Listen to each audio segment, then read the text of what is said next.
They didn't forget me. They left me out. A family vacation planned behind my back boarding passes I was never meant to see. So I did something no one expected. I canceled their trip and booked my own. From Boston's cobblestone streets to Charleston's moss-draped gardens to nights of jazz and laughter in New Orleans, I found more than new places. I found myself, but when I came home, the question wasn't whether they'd forgive me. It was whether I'd ever let them put me back in the shadows again. I went away to punish them, but came back for myself. The morning sun filtered through the lace curtains of the Thompson family kitchen as Margaret Maggie Thompson stood at the sink, washing the breakfast dishes her family had left behind. At 72, her hands moved with the practiced efficiency of decades spent caring for others. The house felt unusually quiet that Tuesday morning in suburban Denver, Colorado. She could hear the excited chatter from the living room where her son Michael, his wife Jennifer, and their two children were finalizing their vacation plans. Boston in the fall. They'd said historic sites, harbor walks, and New England charm. Maggie had listened to their conversations over the past weeks, noting how naturally they spoke in terms of we four and the family trip. The conversation died down as car doors slammed outside. Maggie dried her hands on the worn dish towel and walked to the window. Michael was loading suitcases into their black SUV while Jennifer herded the children toward the vehicle. 15-year-old Emma dragged her feet, earbuds already in place, while 12-year-old Tyler bounced with excitement. Michael appeared in the kitchen doorway, keys jingling in his hand. Mom, you remember what we talked about, right? His voice carried that particular tone adults use when speaking to someone they consider fragile. Just keep an eye on the house. Water Jennifer's plants in the sunroom. We'll be back Sunday evening. Maggie nodded, forcing a smile that didn't quite reach her eyes. Of course, dear. You have a wonderful time. She'd perfected this response over the years, the gracious acceptance that masked the growing hollow in her chest. Jennifer poked her head around the corner, her blonde hair perfectly styled despite the early hour. There's leftover casserole in the fridge. And Nancy next door has our hotel information if you need anything. She spoke quickly, already mentally on vacation. The flight's at 10, so we really need to go. Emma appeared suddenly, wrapping her grandmother in a quick hug that smelled of teenage perfume and possibility. Love you, Grandma Maggie. I'll send you pictures. Then she was gone, swept away by the family's departure momentum. Maggie stood in the doorway, watching as they drove away. She waved until the SUV disappeared around the corner, then closed the door and leaned against it. The silence that followed wasn't peaceful. It was the kind of quiet that highlights exactly how alone you are. She moved through her morning routine mechanically, making tea, checking the weather, glancing at the newspaper without really reading it. It wasn't until she walked to the mailbox that afternoon that everything changed. There, nestled between utility bills and grocery store flyers, was a thick envelope from Premier Travel Agency. Maggie stared at the address label. Thompson Family Vacation Package. Her hands trembled slightly as she tore it open. 4 boarding passes fell onto the kitchen table. Boston Logan International Airport. Departure Thursday. 2:45 p.m. 2 adults, 2 children. Premium seats with extra legroom. A detailed itinerary for 5 days in Boston, complete with hotel confirmations and restaurant reservations. Maggie sank into her chair, studying each document with growing disbelief. The reservation had been made 3 weeks ago. 3 weeks during which she'd listened to their planning, offered suggestions about weather and packing, and never once questioned why she wasn't included. She picked up her phone and dialed the travel agency number printed on the letterhead.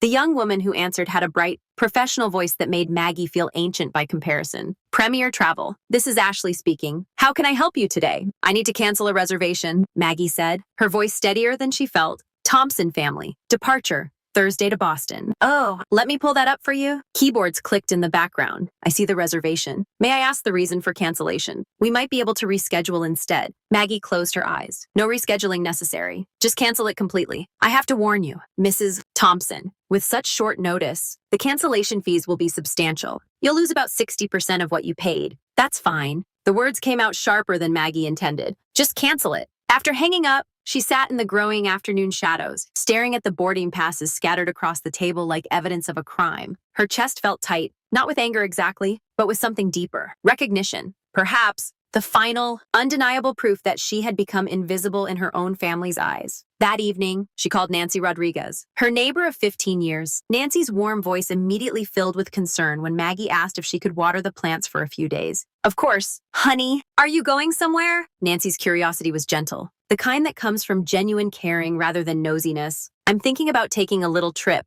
Maggie said, surprising herself with the words. Nothing elaborate. Just something for me. After the call, she climbed the stairs to her bedroom and opened the closet she'd shared with Robert for 47 years. His side had been empty for 3 years now, but she still caught herself buying his favorite coffee and setting out 2 cups in the morning. Her passport was in the jewelry box, buried beneath costume pearls and the good watch Robert had given her for their 25th anniversary, still valid for another 2 years. She'd kept it current out of habit, though she hadn't used it since their trip to Niagara Falls in 1998. Maggie opened her laptop, the one Emma had taught her to use during the pandemic. The screen glowed in the darkened bedroom as she navigated to the airline website. Boston flights were expensive but available. She hesitated for only a moment before entering her credit card information. 1 ticket, window seat. Departure Thursday at 8:00 a.m. She packed that night by lamplight, choosing clothes she hadn't worn in years. The navy blue dress from Robert's funeral went into the suitcase, not from morbid sentiment, but because it was the nicest thing she owned, and she'd forgotten how good she looked in it. Comfortable walking shoes, a warm cardigan, and the silk scarf Emma had given her last Christmas, but she'd never worn because it seemed too bright, too attention-seeking. Wednesday evening brought a phone call from Michael. His voice was tight, with barely controlled panic. "Mom, we got to the airport and our reservations were canceled. The travel agent said you called and canceled everything. What's going on?" Maggie sat in Robert's old recliner, the phone steady in her hand. "I found the tickets in my mailbox. Michael, the ones you didn't tell me about. We assumed you wouldn't want to deal with all the walking and the crowds. Boston's not really your kind of place. And what exactly is my kind of place?" The question hung in the air between them. "Mom, you're being dramatic. We can rebook for next week if you really want to come. But honestly, with your arthritis and everything, don't rebook anything for me, Michael. I have my own plans now." She hung up before he could respond and turned off the phone. The house seemed to breathe around her, settling into evening quiet. For the first time in months, the silence felt like possibility rather than abandonment. Thursday morning arrived crisp and clear. Maggie dressed carefully, applying lipstick for the first time in weeks. The face that looked back at her from the bathroom mirror was older than she sometimes remembered. But there was something different in her eyes, a spark that had been missing for too long. She left a note for Nancy on the kitchen counter. "Gone exploring. Back soon. Water the plants. M." Then she called a taxi and waited on the front porch with her single suitcase, watching the sunrise paint the Denver skyline in shades of hope. The airport was overwhelming after so many years away. Crowds moved with purpose and urgency, everyone connected to phones and schedules and destinations that mattered. Maggie moved through security with the careful attention of someone navigating unfamiliar territory, but she didn't feel lost. She felt awake. At the gate, she chose a seat away from the business travelers and young families. The boarding pass in her hand felt like a ticket to somewhere more than just Boston. It felt like a ticket back to herself. First time traveling alone. The voice belonged to a woman about her age, silver hair pulled back in an elegant chignon, wearing a burgundy wool coat that spoke of confidence and means. "First time in 30 years, Maggie admitted. "I'm Margaret, but everyone calls me Maggie." "Catherine Williams," the woman replied, extending a manicured hand. "Kate to my friends." And anyone brave enough to strike out on their own at our age automatically qualifies as a friend. They boarded together, discovering their seats were across the aisle from each other. Kate had the easy manner of someone comfortable in her own skin, ordering coffee without apology and claiming the armrest without aggression. "So what took you away from Denver?" Kate asked as the plane climbed into morning clouds. Maggie considered the question, then found herself telling the truth. "My family forgot to invite me on vacation, so I uninvited them and invited myself somewhere else." Kate's laugh was rich and genuine. "Good for you. I'm recently widowed and decided that sitting around my empty house in Portland wasn't going to bring Harold back or make me any younger." The flight passed quickly in conversation that flowed like water finding its level. Kate had been a high school principal for 35 years, was mother to 3 grown children scattered across the country, and had developed a philosophy of life that involved saying yes to experiences and no to obligations that drained her spirit. "The thing about being our age," Kate said as they began their descent into Boston, "is that we've earned the right to be selfish, not cruel, not thoughtless, but selfish about our time and energy. It's the one advantage of all those years of putting everyone else first." Boston. Logan Airport welcomed them with autumn air that carried the scent of ocean and possibility. They shared a taxi into the city, Kate suggesting they find accommodations in the North End where the history felt less like a museum and more like a living thing. The Harborview Inn was small and unpretentious, run by an Italian family who treated them like welcomed relatives rather than tourists. Their rooms were on the 3rd floor, overlooking a narrow street where laundry hung between buildings and the sounds of real life drifted up from below. That first evening, they walked the Freedom Trail as shadows lengthened and the city settled into night. Maggie's feet ached in her sensible shoes, but she didn't suggest stopping. Each step felt like a small rebellion against every voice that had ever told her to slow down. "Be careful. Act her age." They found a small restaurant tucked into a basement on Hanover Street, where the waiter spoke with an accent that made the menu sound like poetry. Kate ordered wine without consulting Maggie, somehow knowing that this was exactly the kind of spontaneous decision that had been missing from both their lives. To unexpected journeys, Kate said, raising her glass. To remembering who we used to be, Maggie replied, surprising herself with the toast. The wine was rich and warm, loosening something in Maggie's chest that had been tight for too long. They talked about children and disappointments, about dreams deferred and the strange freedom that comes with realizing you don't owe anyone your diminished self. You know what I realized? Maggie said as they walked back to the inn under streetlights that turned the cobblestones golden. I spent so many years being grateful for whatever scraps of attention my family threw my way that I forgot I deserved to be invited to the feast. Kate nodded, linking their arms as they navigated the uneven sidewalk. Harold used to say that gratitude without boundaries is just another word for martyrdom. I thought he was being cynical, but maybe he was just being realistic. Back at the inn, Maggie stood at her window looking out at the street below. Somewhere in Denver, her family was probably trying to salvage their vacation plans, dealing with the inconvenience of her absence. She felt a flutter of guilt, quickly followed by something stronger. Pride, maybe, or just the simple satisfaction of finally taking up space in her own life. Her phone had been buzzing all day with calls and texts she hadn't answered. Tomorrow, she would have to decide whether to respond, whether to explain herself, whether to justify her right to exist as more than a convenient caretaker. But tonight, she was just Maggie Thompson in Boston, Massachusetts, wearing a silk scarf that caught the light and drinking wine with a new friend who understood that sometimes the most radical thing a woman can do is refuse to disappear quietly. The city hummed outside her window, full of stories and possibilities she was finally ready to explore. The second morning in Boston brought rain that drummed against the inn's windows like impatient fingers. Maggie woke to the sound and felt something she hadn't experienced in years, the luxury of having nowhere she had to be. Kate knocked on her door at 9, already dressed in a raincoat that looked like it had seen adventures. Weather's perfect for indoor exploring, Kate announced, producing 2 umbrellas from somewhere in her seemingly bottomless handbag. I found a place that serves breakfast until noon and doesn't judge women our age for drinking mimosas before 10. The cafe Kate had discovered occupied the ground floor of a converted brownstone, all exposed brick and mismatched furniture that somehow felt more welcoming than calculated charm. They settled into a corner booth where the rain created a cozy backdrop to their conversation. Maggie's phone buzzed insistently on the table between them. Michael's name appeared on the screen for the 4th time that morning. She watched it ring through to voicemail, then turned the device face down. Family, Kate asked, cutting into her eggs Benedict with surgical precision. My son, he's called 17 times since yesterday. Maggie sipped her coffee, noting how it tasted different here, richer somehow. I think he's finally realizing that canceling their vacation might have consequences beyond rebooking fees. Kate nodded knowingly. My daughter went through something similar when I sold the family house after Harold died. Couldn't understand why I'd want to leave all those precious memories for a downtown condo. Turned out the precious memories were mostly mine alone,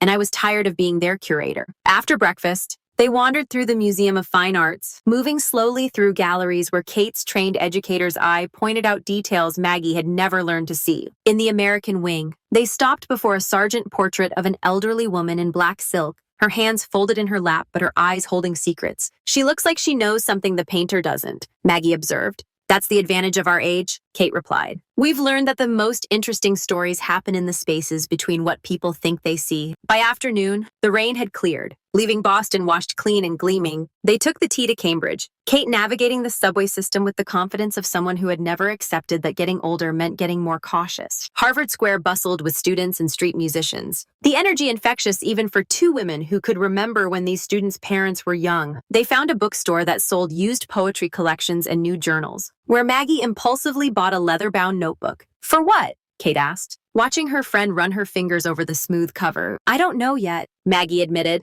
but it feels like I should be writing something down. All these years of being quiet, maybe I need to remember what my own voice sounds like on paper. That evening brought another barrage of calls from Denver. This time, Jennifer's name appeared on the screen, followed by Emma's. Maggie felt a stab of concern about her granddaughter, but Kate's steady presence reminded her that wanting to know her family was safe didn't mean she owed them an immediate response on their timeline. The emergency calls will stop once they realize you're not having a breakdown, Kate said practically. The manipulation calls will start once they figure out you're having a breakthrough. They had dinner at a seafood restaurant on the harbor, where the waiter was charmed by Kate's flirtation and Maggie's genuine interest in his recommendations. The lobster was sweet and messy, requiring focus that left little room for worry. By the time they finished, Maggie's fingers were butter-stained and her cheeks hurt from laughing at Kate's stories about teaching high school in the 1980s. I want to keep traveling, Maggie said suddenly as they waited for dessert. Not just this trip. After this, I want to see places I've only read about. Kate's smile was approving. Where would you go first? Charleston. I've always wanted to see those gardens everyone talks about. The old houses with their porches and secrets. Maggie paused. Considering, Robert always said we'd go someday, but someday never came. There was always something more practical to spend money on. Then we go to Charleston, Kate said simply. I have nowhere to be except where I choose to be. They booked the flight that night, sitting cross-legged on Kate's bed with her laptop between them like teenagers planning an adventure. The ease of it surprised Maggie. How simple it could be to decide you wanted something and then take steps to get it. Charleston welcomed them with humid air that carried the scent of magnolia and history. Their bed and breakfast occupied a restored antebellum mansion in the Garden District, where Spanish moss draped the live oaks like nature's curtains, and every porch seemed to hold stories of afternoon conversations and sweet tea. The proprietor, a woman named Dolores with silver hair and knowing eyes, showed them to adjacent rooms on the second floor. Y'all are here for the gardens, I expect, she asked, her accent making the words sound like music. Among other things, Kate replied, we're on what you might call a voyage of discovery. Best kind of travel there is. Dolores agreed. Breakfast is from 7 to 9. But if you need coffee earlier, just holler. At our age, we don't stand on ceremony about when it's appropriate to be caffeinated. That first afternoon in Charleston, they walked King Street slowly, stopping in shops that sold things they didn't need but wanted anyway. Maggie bought a wide-brimmed hat that made her feel mysterious and a pair of earrings that caught the light when she moved her head. Small rebellions against a lifetime of practical purchases. In the evening, they found a restaurant with a courtyard where jazz music drifted from inside, and the server brought them bourbon without being asked, somehow intuiting that they were the kind of women who had earned the right to drink what they pleased. I've been thinking about what you said, Maggie told Kate as they sat under string lights that turned their faces golden. About the manipulation calls, Michael left another voicemail today. And you're right, the tone has changed. She pulled out her phone and played the message on speaker. Michael's voice sounded tired and slightly desperate. Mom, we need to know you're okay. Emma's asking questions I don't know how to answer. Just call us back. Please, we can work this out. Kate raised an eyebrow. Notice how it's still about their comfort, their need to know, their inability to answer Emma's questions, not about whether you're having the time of your life or discovering something important about yourself. Should I call them back? Maggie asked, though something in her already knew the answer. When you're ready. When you have something to say that isn't an apology for existing. Kate lifted her glass in a small salute. Right now, you're in the middle of your own story. Don't let them drag you back into the margins of theirs. The next morning brought their visit to Magnolia Plantation, where the gardens stretched in every direction like a living painting. They rented the audio tour but barely listened, preferring to wander at their own pace through paths lined with azaleas and camellias. Maggie found herself drawn to a secluded bench beside a pond where white egrets stood motionless as sculptures. She pulled out the journal she'd bought in Boston and wrote her first entry. I am learning that there is a difference between being needed and being valued. For too many years, I confused the two. Kate discovered her sitting there an hour later, still writing. What are you documenting? She asked, settling beside Maggie on the bench. Everything I never said out loud,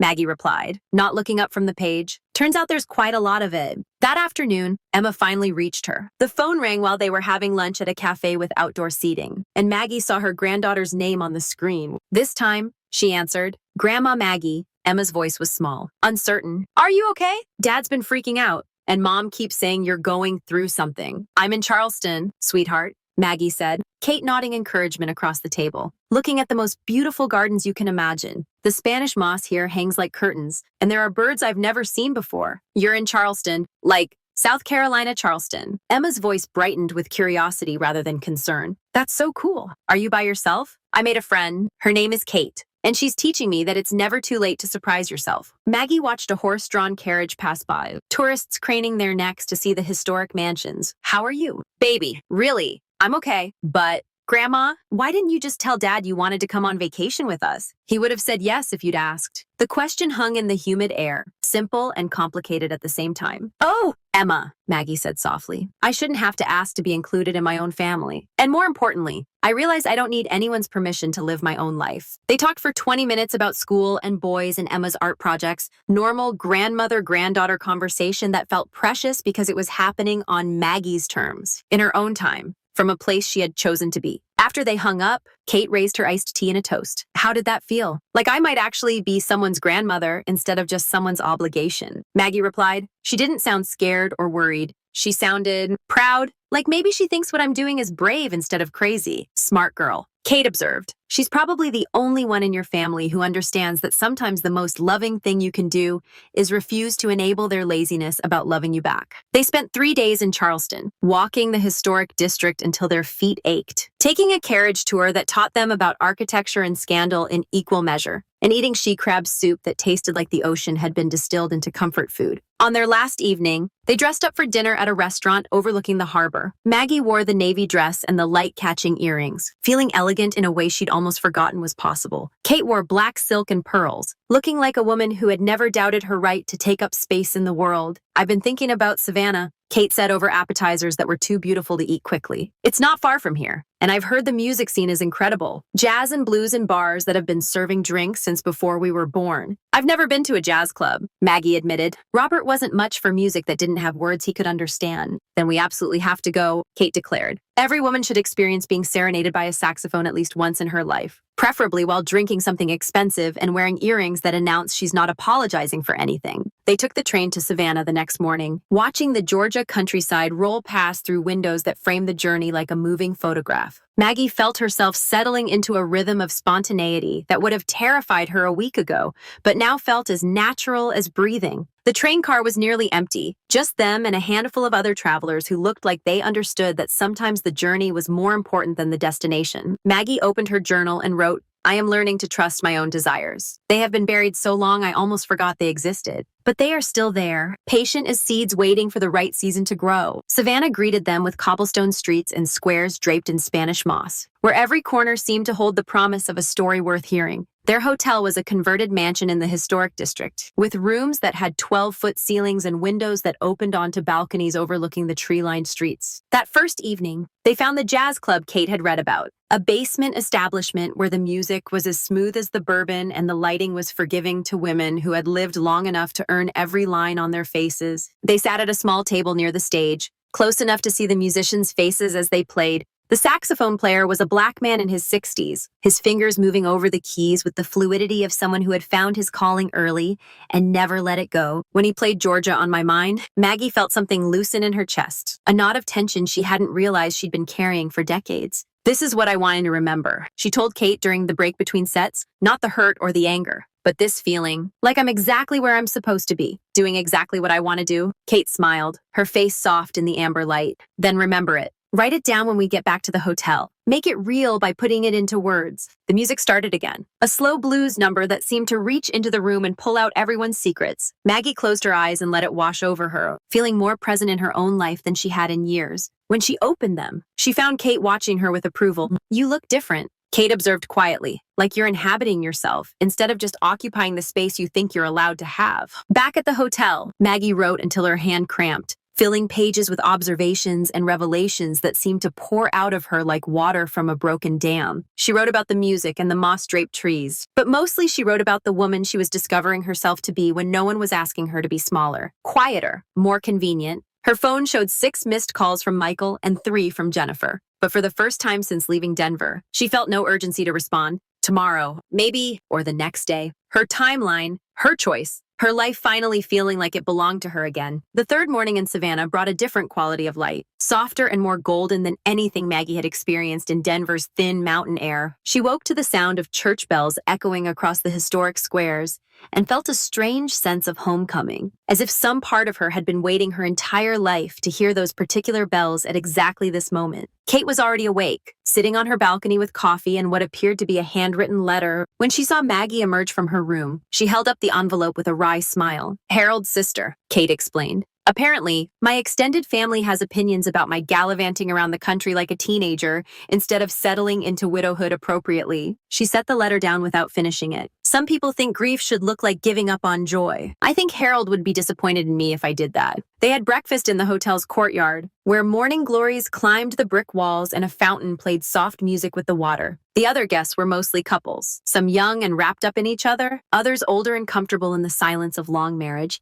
Maggie watched them with interest rather than envy, noting how her perspective had shifted. I used to think I needed someone else to make travel meaningful, she told Kate as they shared a plate of beignets that left powdered sugar on their fingers. Like seeing beautiful things alone somehow made them less beautiful. And now, Kate prompted, licking sugar from her thumb with the unself-conscious pleasure of someone who had stopped worrying about appearing dignified every moment. Now, I think maybe I see them more clearly when I'm not trying to translate the experience for someone else. When I don't have to worry about whether Robert would have found the jazz club too loud or the walking too much. Maggie paused, considering, does that make me selfish? It makes you present, Kate replied firmly. There's a difference between being selfish and being self-aware. You've spent decades being other-aware. It's time to balance the scales. After breakfast, they wandered through Forsyth Park, where couples jogged and families spread blankets for picnics under the spreading oak trees. The famous fountain stood at the center like a wedding cake made of stone and water, surrounded by gardens that managed to look both carefully planned and wildly natural. Maggie's phone rang as they sat on a bench watching children chase ducks around the fountain's base. Michael's name appeared on the screen, and this time she felt ready to answer. Michael. Her voice was calm, neutral.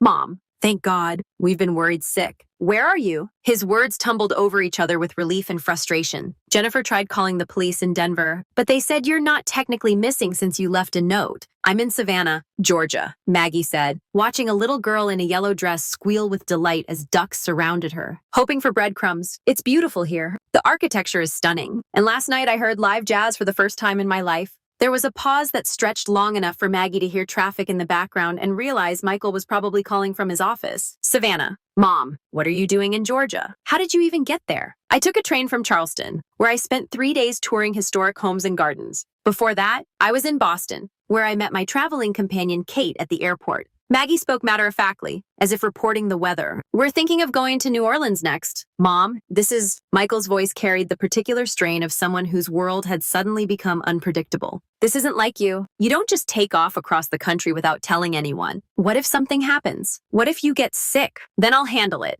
Maggie replied, surprising herself with the certainty in her voice, the same way I handled 47 years of marriage, 35 years of raising you, and 3 years of widowhood. I'm quite capable. Michael, even if you've forgotten that, Kate was watching this conversation with approval, occasionally nodding as if Maggie were a student finally grasping a difficult concept. The validation felt warm and solid, different from the nervous energy that usually accompanied her interactions with family. But why now? Michael pressed. If you wanted to travel, why didn't you just say something? We could have planned a trip together. Or Jennifer could have gone with you. When? The question came out sharper than Maggie intended. When would we have planned this trip? Michael, between your work conferences and Tyler's soccer games and Emma's school plays, when exactly would my desires have fit into your schedule? The silence that followed was different from the earlier pause. This one felt heavier, more thoughtful.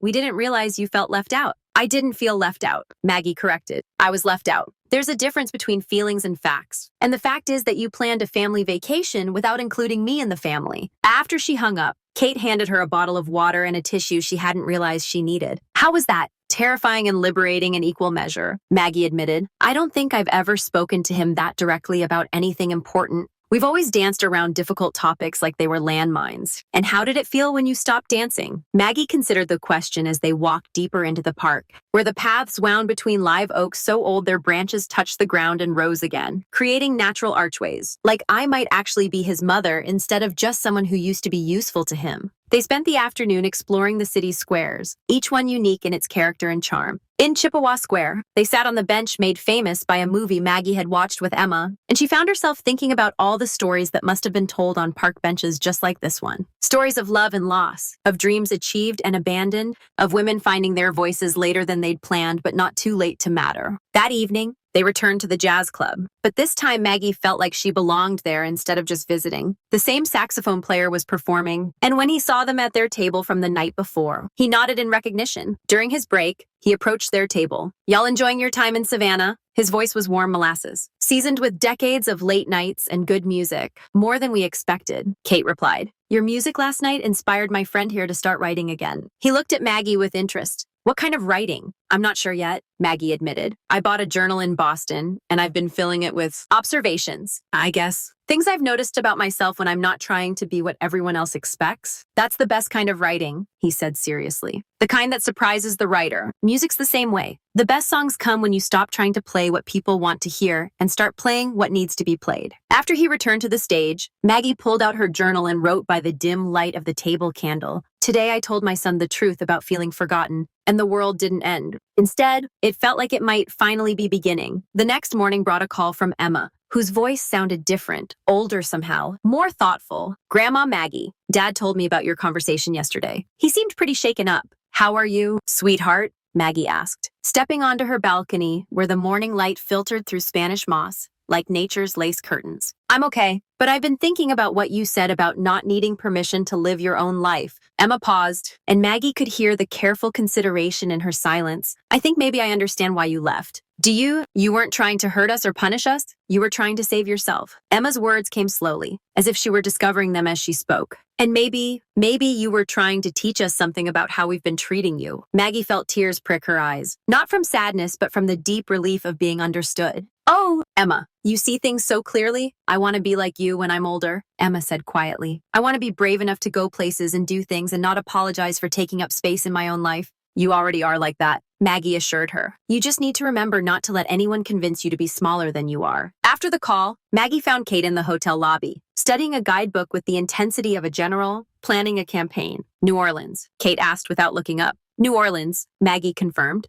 I've always wanted to hear real Cajun music and eat beignets that weren't made for tourists. Then that's where we go next. Kate closed the guidebook and looked at her friend with satisfaction. You know what I love about traveling with you? You're finally learning to want things without justifying why you deserve them. The flight to New Orleans was bumpy, the small plane bouncing through afternoon thunderstorms that made Maggie's knuckles white where she gripped the armrest. But when they broke through the clouds and saw the Mississippi River snaking through the city like a brown ribbon, she felt a flutter of excitement that had nothing to do with turbulence. Louis Armstrong International Airport welcomed them with humidity that felt like a warm embrace and air that already carried hints of spice and music. Their hotel was in the French Quarter, a renovated Creole townhouse where the rooms had French doors that opened onto wrought iron balconies overlooking Royal Street. Listen, Kate said as they stood on Maggie's balcony that first evening, watching the street come alive with tourists and street musicians. Do you hear that? Maggie closed her eyes and listened. Jazz drifted from multiple directions, creating layers of melody that seemed to rise from the streets themselves. A trumpet from one corner, a clarinet from another. Drums that might have been coming from several blocks away. It was music that didn't wait for permission or invitation. It simply existed, confident in its right to be heard. It sounds like the city is singing to itself, Maggie observed. Exactly, Kate agreed. That's what I want to sound like when I speak. Not apologetic or careful, just present. Here I am, world. Deal with it. They had dinner at a restaurant where the waiter was third-generation family, and the recipes were older than both of them combined. The gumbo was dark and complex, full of flavors that spoke of patience and tradition, and the bread pudding came with whiskey sauce that made Kate close her eyes in appreciation. I need to tell you something, Maggie said as they lingered over coffee that was strong enough to wake the dead. I've started thinking about what comes after this trip, about going home, but not going back to who I was before. Kate nodded encouragingly. What does that look like? I don't know exactly, but I know it doesn't look like being grateful for whatever scraps of attention my family throws my way. Maggie turned her coffee cup in its saucer, watching the dark liquid swirl. I want to keep traveling, but I also want to go home on my own terms. I want them to miss me enough to actually see me when I come back. And if they don't, the question hung between them like incense in the humid air. Maggie considered it seriously, testing the weight of possibility. Then I'll know I made the right choice in leaving,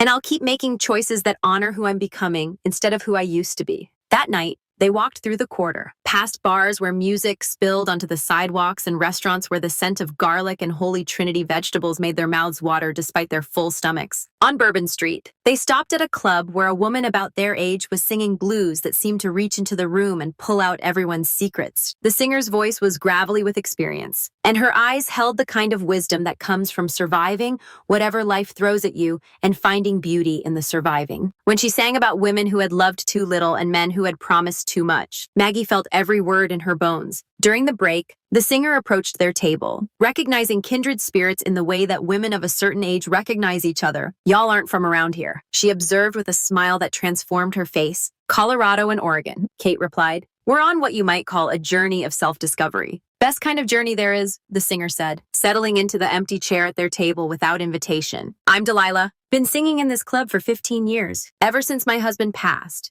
and I decided I was done living for everyone else's comfort." She and Maggie looked at each other with the instant recognition of women who had walked similar paths. "How did you know it was time?" Maggie asked. "When I realized I'd been holding my breath for 20 years, waiting for permission to exhale," Delilah replied. "One day I just stopped waiting, started singing the songs I wanted to sing instead of the ones people expected to hear." After Delilah returned to the stage, Maggie and Kate sat in comfortable silence, listening to music that seemed to speak directly to something deep inside them. The club was full of people of all ages, all colors, all backgrounds, united by their appreciation for authentic expression that didn't apologize for existing. "I want to dance," Maggie said suddenly. Surprising herself, Kate raised an eyebrow. "Here, now." "Not here," Maggie clarified, looking around at the small space packed with tables. "But somewhere. I want to dance like no one's watching. Except I want people to be watching and not care what they think. Then we find a place to dance," Kate said simply. "Tomorrow night, we asked Delilah where the locals go, and we go dancing like the magnificent women we are." Back at the hotel, Maggie wrote in her journal until her hand cramped. "Today I realized that I've been living in parentheses, treating my own life like an aside in someone else's story. No more. From now on, I am the main character in my own narrative,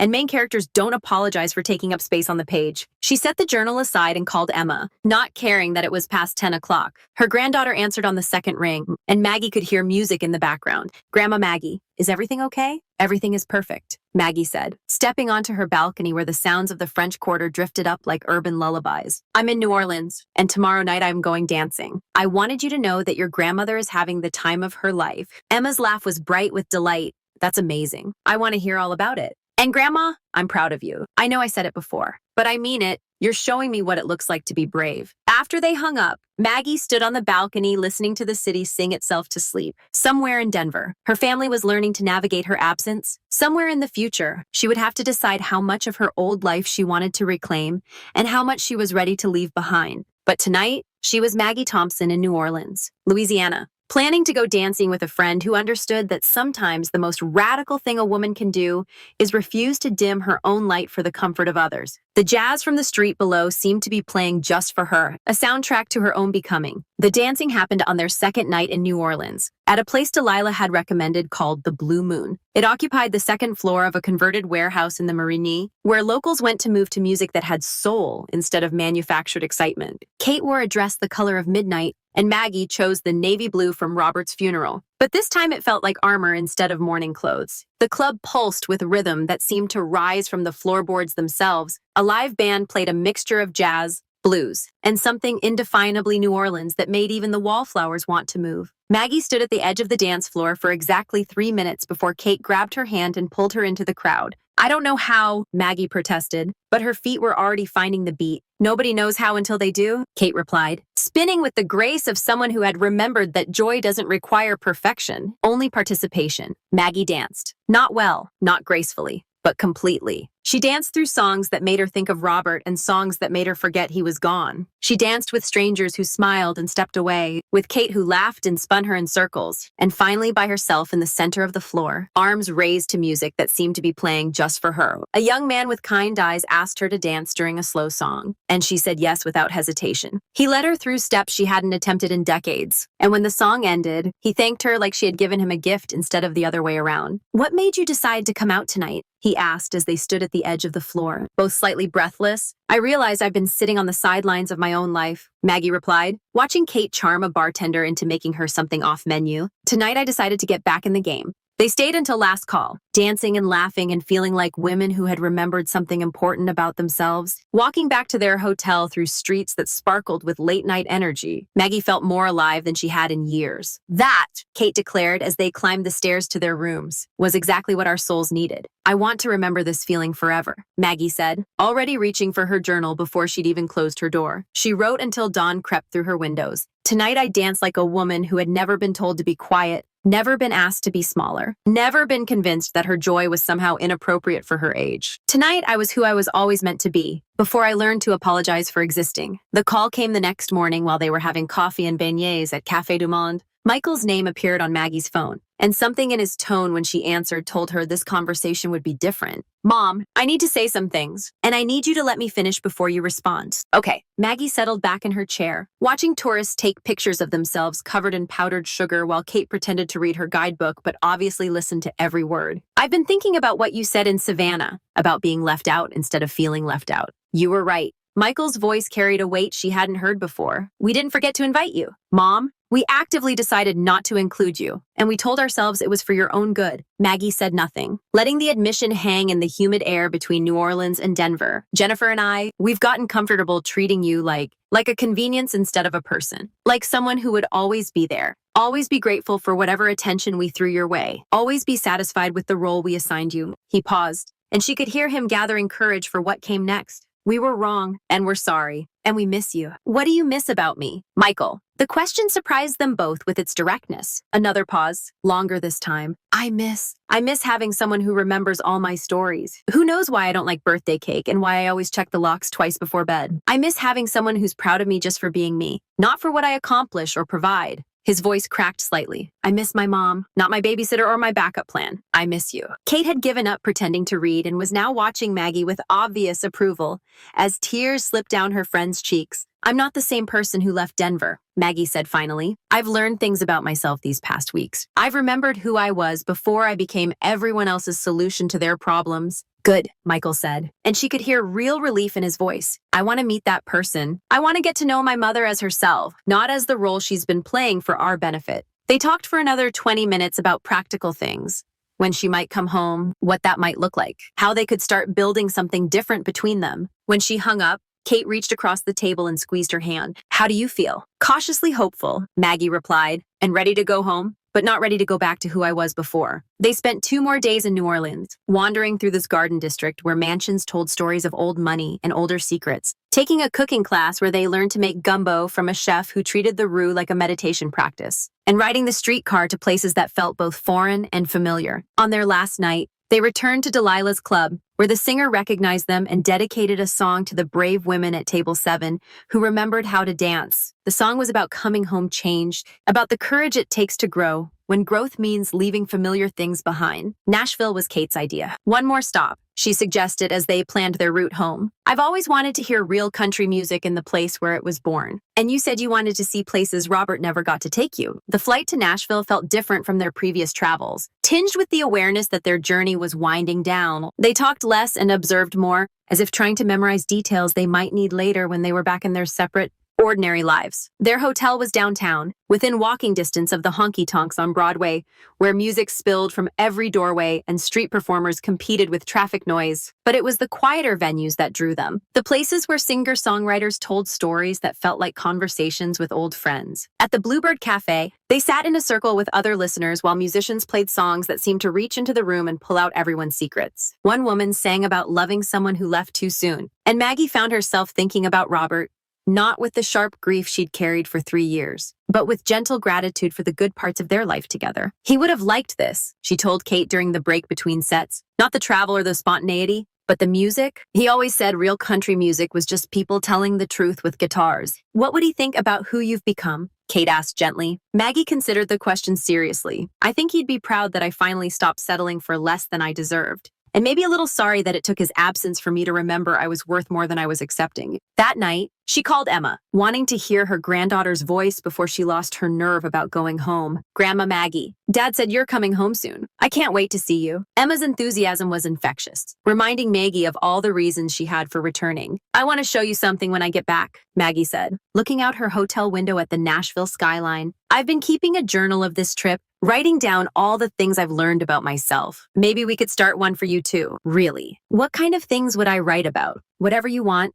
Your dreams, your observations, the things you notice when you're paying attention to your own life instead of trying to fit into everyone else's expectations. Maggie paused, choosing her words carefully. I want to teach you something I wish I'd learned at your age. That your voice matters, that your desires are valid, and that you never have to apologize for taking up space in your own life. Emma was quiet for a moment. then said, I love you, Grandma, not just because you're my grandmother, but because of who you are. I can't wait to learn more about that person. After they hung up, Maggie wrote what she knew would be her final journal entry of the trip. I am going home, but I am not going back. I am taking with me everything I've learned about my own worth, my own voice, my own right to joy. I am returning as myself, finally and completely myself. The flight from Nashville to Denver felt both endless and too short. Kate was flying on to Portland from Denver, their paths diverging after weeks of shared discovery. They didn't talk much during the flight, comfortable in the silence of two people who had witnessed each other's transformation. Will you stay in touch? Kate asked as they waited for her connecting flight. Try to stop me, Maggie replied, embracing her friend with the fierce gratitude of someone whose life had been changed by unexpected kindness. You saved me,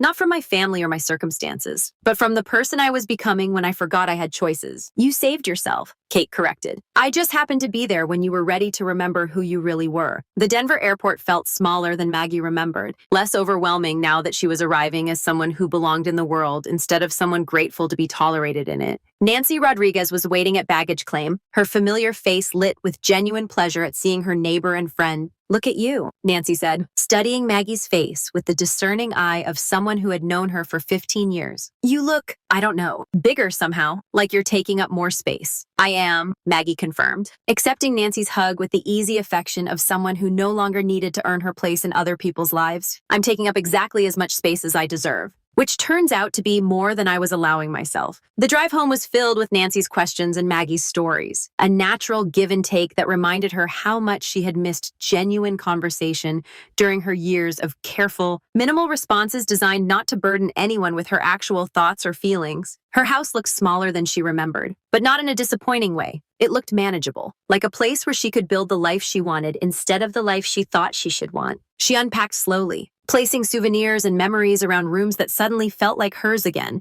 instead of like spaces she was grateful to be allowed to occupy. The knock on her door came that evening, while she was sitting on her front porch with a cup of tea and her journal, writing about the strange comfort of being home in a familiar place as an unfamiliar person. Michael stood on her doorstep with Emma beside him, both of them looking uncertain in a way that would have made the old Maggie rush to reassure them. The new Maggie simply waited to see what they had come to say. Mom, Michael began, then stopped, seeming to realize that his usual approach wasn't going to work anymore. We missed you, really missed you. Not just the things you do for us, but you, your stories, your laugh, the way you notice things the rest of us miss. Emma stepped forward, shy but determined. Grandma Maggie, I brought you something. She held out a small, wrapped package. I made it while you were gone. Inside was a drawing, colored pencil on good paper, showing a woman standing on a balcony overlooking a street filled with music and light. The woman's face was turned toward the sky, arms slightly raised, as if she were embracing the air itself. At the bottom, Emma had written, Grandma Maggie, remembering how to fly. Oh, sweetheart, Maggie breathed, studying the drawing with eyes that filled unexpectedly with tears. This is exactly how I felt. How did you know? Because you look different in all the pictures you posted, Emma replied. Like you remembered something important about yourself. They sat on the porch as the evening deepened, talking in a way they hadn't in years. Not the careful, surface conversations of people trying not to disturb each other, but the real discussions of people genuinely interested in each other's inner lives. Michael asked about her travels, but more than that, he asked about how they had changed her. Emma wanted to know about Kate,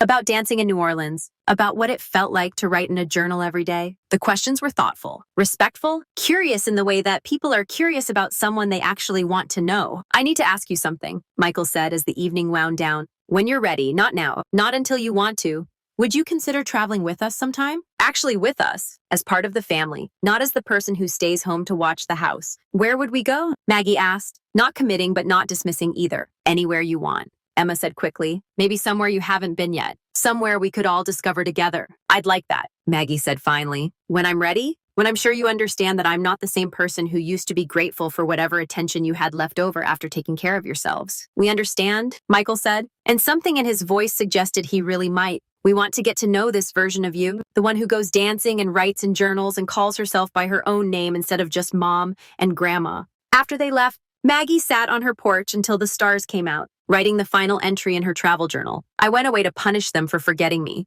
but I came back to reward myself for remembering who I was. The difference between those two things turns out to be everything. A week later, Jennifer appeared at her door with flowers and an apology that was more than words. She asked if she could learn to make Maggie's famous pie crust, not because she needed another recipe, but because she wanted to spend time with her mother-in-law as a person, rather than as a convenience. They spent the afternoon in Maggie's kitchen, Jennifer actually listening as Maggie explained the importance of cold butter and gentle handling, asking questions that suggested genuine interest rather than polite obligation. When the pie was in the oven, they sat at the kitchen table with coffee and had the first real conversation of their 15-year relationship. I want to apologize, Jennifer said, her usual confidence replaced by something more vulnerable. Not just for the vacation, but for all the times we treated you like you were lucky to be included, instead of understanding that we were lucky to have you. Apology accepted, Maggie replied, meaning it. But more important than the apology is what happens next. I'm not the same person I was before I left, and I'm not going back to being her. Good, Jennifer said firmly. I want Emma to see what it looks like when a woman knows her own worth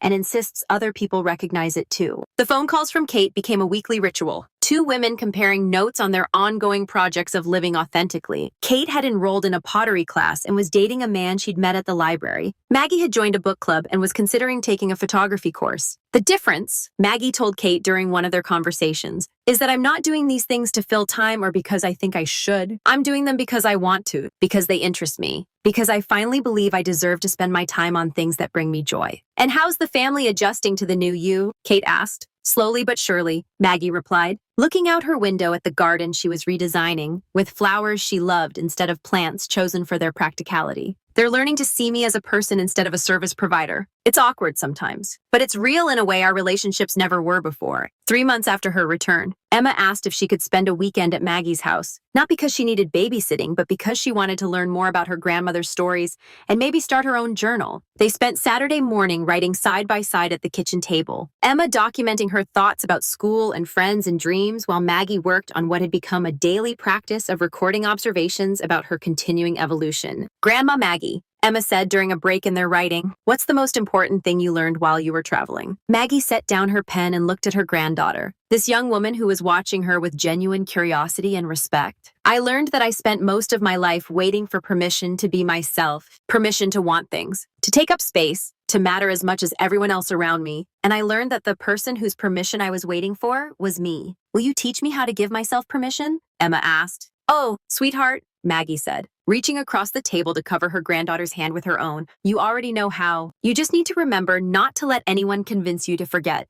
That evening, as Emma helped prepare dinner in a kitchen that now felt like the heart of a home where everyone was welcome, but no one was taken for granted, Maggie reflected on the journey that had brought her here. Not just the physical travel to cities she'd never seen, but the internal journey back to herself. She had left Denver as a woman who apologized for existing and returned as someone who celebrated her own presence in the world. She had departed as someone grateful for scraps and come back as someone who set her own table and invited others to join her on her terms. The family dinners were different now, louder, more chaotic, but also more real. People disagreed with each other, expressed preferences, made requests instead of assumptions. Maggie's voice carried equal weight with everyone else's, her opinions valued, her comfort considered without her having to sacrifice everyone else's first. You know what I love about Sunday dinners now? Emma said one afternoon as they planned the menu together. They feel like celebrations instead of obligations. Like we're all here because we want to be, not because we have to be. That's exactly right, Maggie agreed, making a note to buy the good wine. The kind she'd never thought she deserved before her journey taught her that she deserved whatever she was willing to give herself.